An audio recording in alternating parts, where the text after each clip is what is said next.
জামাইয়ের জন্য কয়েকটা শাড়ি আর ভালো পাঞ্জাবি কিনে একটু পাঠাবো। কিন্তু এখন আমার কাছে অত মুদ্রা নেই গিন্নি, পরে পেলে আমি ঠিক তোমার স্বাদ পূরণ করব। আবার বাজে কথা বলার জায়গা পাও না তুমি।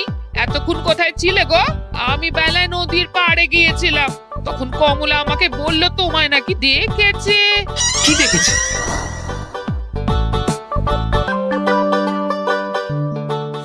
কোথায় গেল?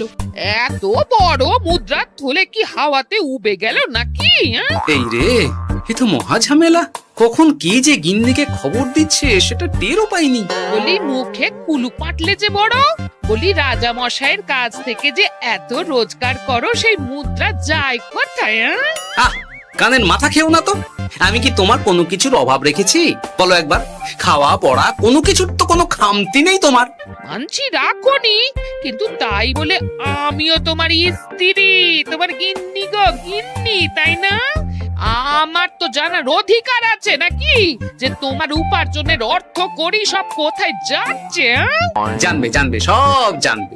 এখন কিছু খেতে দাও দেখি, পেটে ছুঁচোয় ডন বৈঠক মারছে।